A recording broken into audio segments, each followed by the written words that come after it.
Quand je pêchais à Plattsburgh l'automne, avec Stéphane et un coup, on est allé là le 24 décembre. Le 24 décembre, tu prépares le réveillon, tu ne vas pas pêcher. Pulls you right on through the door. So hold onto all that feeds your soul. I know a place where the sun shines every day. So come with me. Mon nom, c'est Claudel Derry. Je suis un nouveau membre des clubs des 70s. J'ai été membre des Forces armées canadiennes pendant 35 ans. Puis une de mes passions, c'est la pêche en rivière, spécialement la pêche à la mouche sèche, que je pratique depuis le début des années 1970.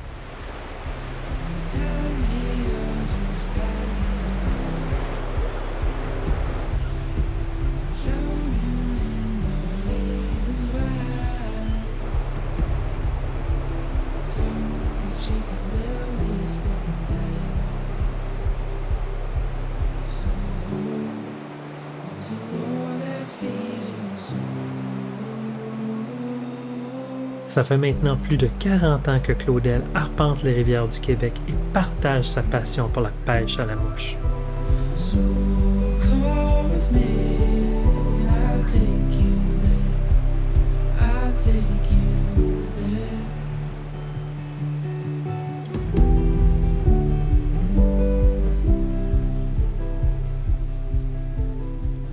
J'ai débuté en 70, j'avais 16 ans. Après, je suis arrivé avec mon père. J'avais une canne à mouffer, mais je pêchais avec des verres. 2 verres, pas de mouche. Puis je regardais les pêcheurs prendre des truites à la mouche. J'ai dit un jour, on va faire pareil. Puis là, j'ai commencé à m'initier à pêcher à la mouche. Dans ce temps-là, l'information, c'était pas comme aujourd'hui, ça ne circulait pas. Je faisais beaucoup de pêche. Mes temps libres avec mon père, on allait pêcher.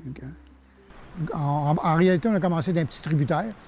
Puis après ça, ben, on a changé pour une plus grosse. Puis après ça, on s'est ramassé sur la rivière Montmorency, qui est une assez grosse rivière, là. J'ai commencé à prendre des truites comme j'expliquais, je pêchais avec une canne à moucher avec deux hameçons, pas de plomb, puis je tirais ça, puis quand la ligne remontait la rivière, là, il était bien pris. Là, okay. À ce temps-là, on gardait un peu de poisson. Après ça, j'ai commencé à essayer d'autres choses, mettre des mouches noyées, des nymphes, La première mouche que j'ai commencé à avoir du succès avec, c'était une brown-ankle peacock, qui est noyée ou chèche, comment on la veut. Là. Puis j'ai commencé à prendre du poisson avec ça. La brown-ankle peacock, la caractéristique, c'est que la queue de la mouche est rouge. Puis après un certain temps que tu utilisais la mouche, puis à force de prendre des poissons, la queue, elle disparaissait. Puis là, je me suis aperçu que je prenais plus de truites quand la queue n'était pas là. Donc, quand la mouche était finie, je remettais une brown-ankle peacock, mais là, j'arrachais la queue rouge, parce que c'était meilleur comme ça, à mon avis. C'est toutes des affaires en pêchant, tu prends d'expérience que tu développes. Okay. I kept trying to be the brave when all I needed was time to be afraid. La Jacques-Cartier est un petit peu différent. Je prenais de la belle truite sur la Montmorency. Puis sur la Jacques-Cartier, à cause des zones, quand je suis commencé à venir sur ici, c'était plus facile d'accès. Puis au début, j'ai commencé plus la partie aval. Après ça, j'ai exploré, puis une de mes fosses préférées est en haut à peu près au kilomètre 30, 31. Mais c'est réellement une grosse fosse, ça.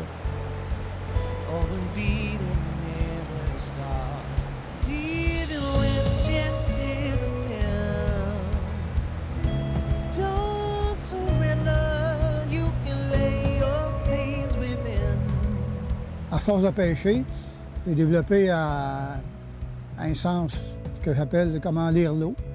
Lire l'eau, c'est quoi? C'est identifier les structures où on pense que les poissons se tiennent. Au début, on pense, mais après ça, à force de prendre des poissons dans ces structures-là, la fois suivante qu'on passe au même endroit, on sait déjà où pêcher, où présenter la mouche sèche parce qu'on a déjà pris un poisson là. Okay? Donc, on vient qu'on lit les structures, puis à force de prendre des poissons, bien, on sait exactement où présenter la mouche sèche dans la bonne ligne d'eau, la bonne ligne de bulles. Et pourquoi? Parce que la nourriture va être canalisée là. peut-être pas 100% de la nourriture, mais les poissons, souvent, vont être soit sur la ligne de bulle ou dans les alentours. La pêche en surface à la chasse, c'est comme une chasse.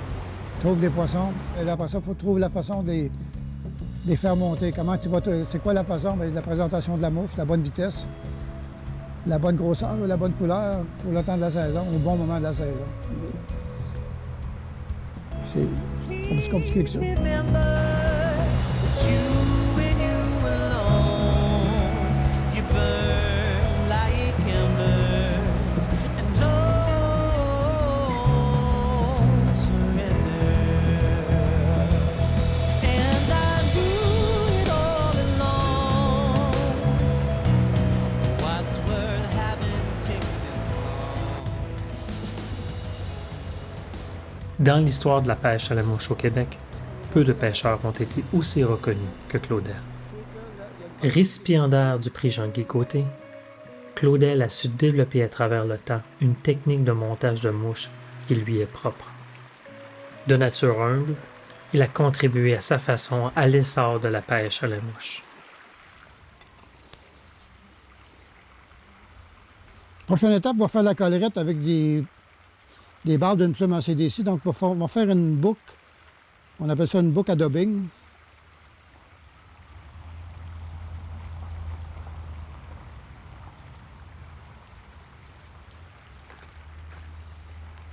Prochain outil, c'est juste pour vriller la boucle. On va sélectionner 2 à 3 plumes on appelle du CDC, du cul de canard. Là.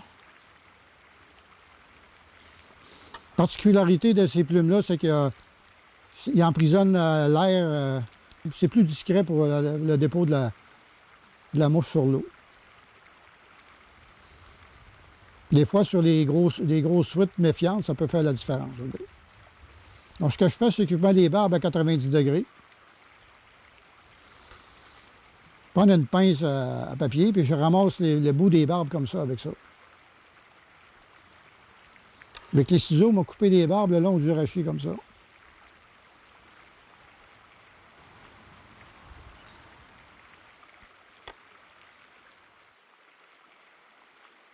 Bon, quand j'étais en Europe, j'allais à Strasbourg, puis il y avait des magazines de pêche français, puis j'ai commencé à m'intéresser à ces types de mouches-là. C'est un matériel qui est très léger, là, surtout pour les présentations, il n'y a pas de mouche qui tombe comme ça, flotte quasiment. Ça ne part pas à voler, puis c'est bien juste.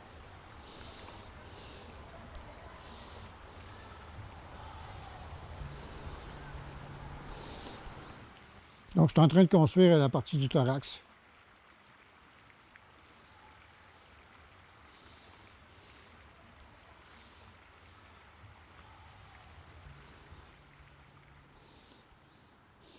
Moi, je trouve que ce modèle-là, ça ressemble à une vraie femelle. C'est ça.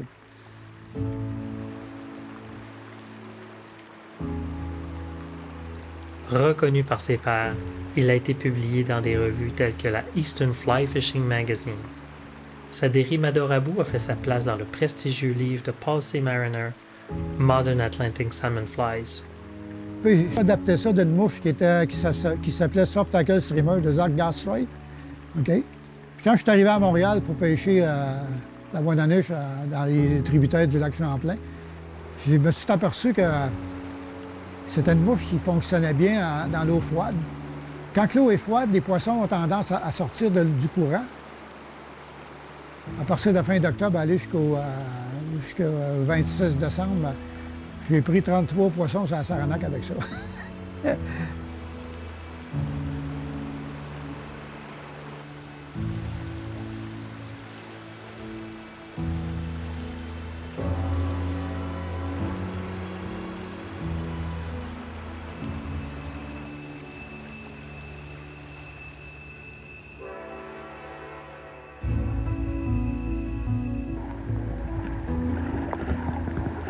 Pêche la rivière Saranac depuis 1997. Ce que j'aime de cette rivière-là, c'est facile d'accès. Donc, j'aime beaucoup pêcher la truite, j'aime beaucoup pêcher la Bois-de-Niche l'automne. C'est des poissons qui migrent du lac Champlain, aux poissons d'entre 3 à 5, 6, 7, 8 livres. C'est intéressant parce que c'est une belle place pour venir relaxer. Puis, la rivière, elle a à peu près coule dans le centre-ville de la ville de Plattsburgh sur une distance d'environ de 4 à 5 km, c'est accessible.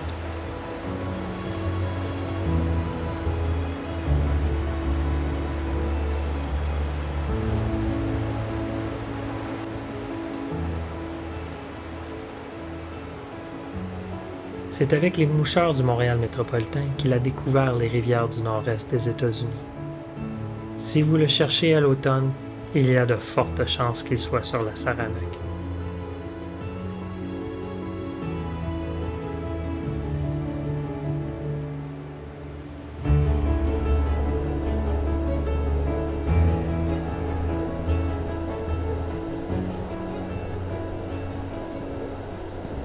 Ce qui m'a motivé à faire le film, c'est de m'assurer de garder une trace tangible du passage de Claudel auprès des M&M. Puis de s'assurer de pouvoir montrer ça aux prochaines générations. Puis que l'influence qu'il y a eu sur plusieurs décennies, mais ça a touché beaucoup de monde. Pas juste moi, mais plusieurs personnes. Je suis juste une voix parmi tant d'autres.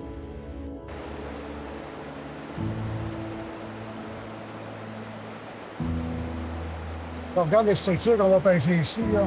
C'est celle-là qu'elle est là, en avant de nous autres. Ce que là-bas, c'est trop loin. Mais ça serait bon, par exemple.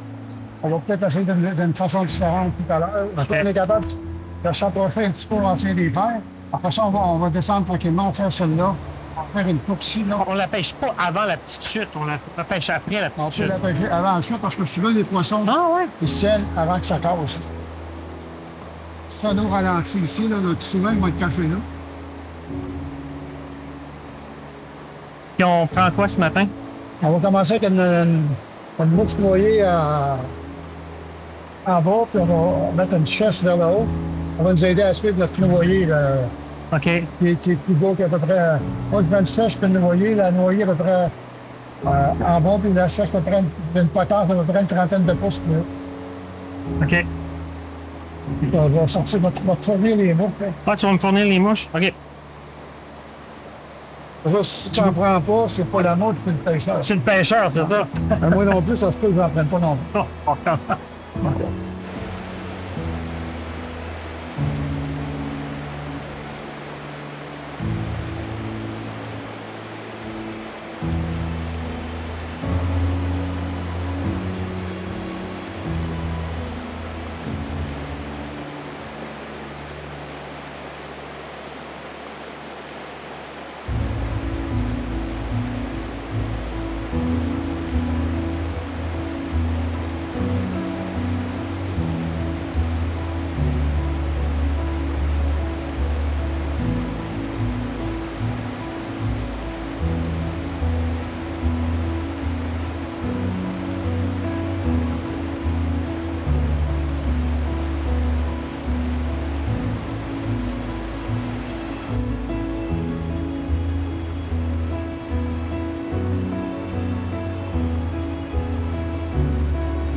Mon expérience avec Claudel sur la rivière du Diable fut des plus enrichissantes. Les conditions météo, le débit de la rivière et la température de l'eau étaient idéales pour un 20 jours.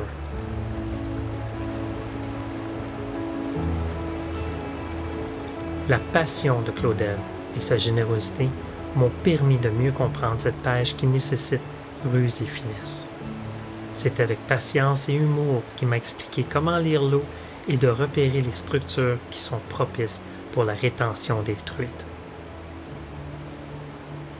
Il a partagé avec moi sa boîte à mouches et ses techniques de pêche afin de bien présenter les mouches.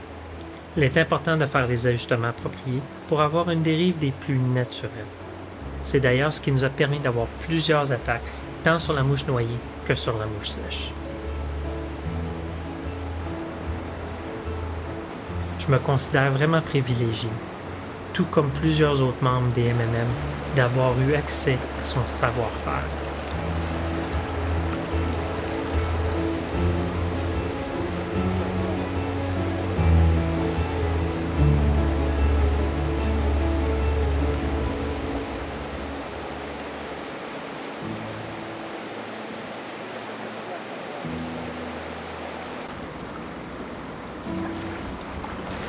Je vais continuer à participer aux activités des MMM, même si je suis plus directeur, là, mais ils ont besoin d'aide et besoin des coups de main. Ils vont être là pour participer, puis en même temps, ça te permet de continuer à rencontrer le monde. Là. Mais je pêche encore, mais moins souvent, mais moi, je vais faire de la pêche à mon goût. Je n'ai pas besoin de prendre tant de poissons, je vais juste pêcher, que les conditions sont là. Le fait de les faire